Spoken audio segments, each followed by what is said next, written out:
मेरा बीजेपी के spoke person से सवाल है कि जब आपको भारत जोड़ो की यात्रा से कुछ लेना देना नहीं है, आप मना करते हैं, तो आप क्यों जिक्र करते हैं कि राहुल गांधी ने कौन सी टी शर्ट पहनी, कौन से शूज पहने, या फिर किस तरीके से वो करा? देखिए वो हम ऐसे सर जूम इन कर करके टी शर्ट के अंदर इनर है, टी शर्ट का ब्रांड, जूते का ब्रांड, उसके द्वारा उनकी स्तुति कर रहे थे। क्यों स्तुति? अरे भाई, उनके पिताजी के, नाना जी के कपड़े पेरिस में धुलने जाते थे ना, फिर वहीं पहुंच अरे गए। सुनिए तो, अरे भाई कहा जाता है नेहरू जी के मुंह में सोने का चम्मच था, तो राहुल गांधी के मुंह में तो सोने का चमचा हो सकता है। कौन सा फर्क पड़ने वाला है भाई? 20,000 की टी शर्ट वो पहने। 100 साल से उनका खानदान पूरे जलवाए जलाल के साथ, इशरतो ईमान के साथ जिस ढंग से रह रहा है, लोग कहते हैं ना, यही लोग बोलते हैं करोड़ों रुपए का उन्होंने आनंद भवन दे दिया था। भाई अंग्रेजों के जमाने में करोड़ों रुपए कमाए कहां से थे? ये तो बता दो भाई, पेमेंट कौन करता था तुम्हारा? हम तो भुखमरी के दौर में थे, अंग्रेजों के मुकदमे लड़ के ही तो कमाए होंगे, वरना उतना पेमेंट कौन देता था? इसलिए मैंने कहा उनकी स्तुति थी।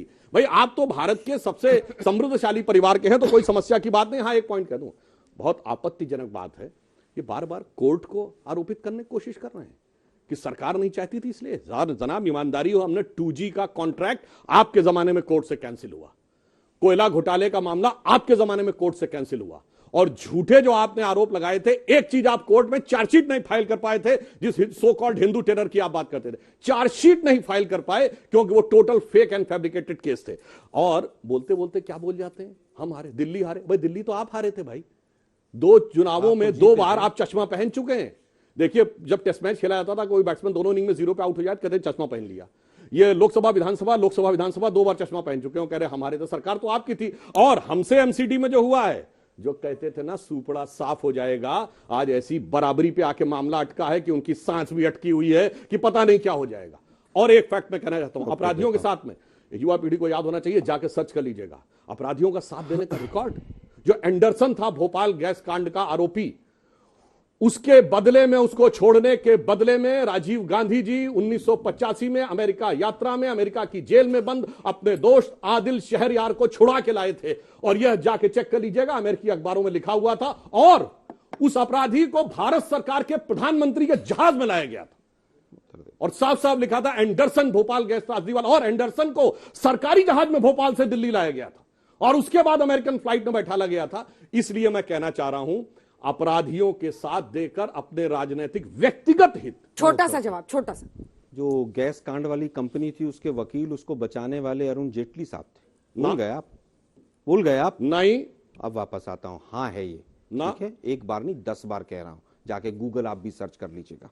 वापस आते हैं, मतलब मिले हुए थे दोनों, मिलके बचाए। हाँ बिल्कुल। इनके जो सबसे बड़े वकील रहे, जो लॉ मिनिस्टर बने, वो वकील थे उनके। वापस आता पूरा कर ले। हिंदू आतंकवाद की संज्ञा जिसने दी, वो कौन थे? वो एक ब्यूरोक्रेट थे। जल्दी, वक्त खत्म। वो ब्यूरोक्रेट आज इनके मंत्री हैं, जो कहते थे मेरे पास संदूक भर के आरएसएस आतंकवादी संगठन है, उसको केंद्र में मंत्री बना दिया। अब मैं पूछना चाहता हूं, 2G में अपील में क्यों नहीं गई सरकार?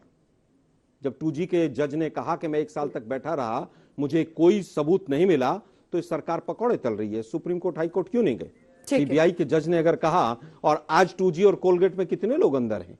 आप लोग केवल नकारात्मक राजनीति करते हैं, लोगों को गुमराह करते हैं, भटकाते हैं, और उसके बाद भाग जाते हैं। और दोनों पर जल्दी से 2 लाइन बता देता हूं, सुनिए, ये जिस भोपाल यूनियन कार्बाइड कंपनी की बात कर रहे हैं, उस यूनियन कार्बाइड को बाद में डाउ केमिकल्स ने खरीद लिया था।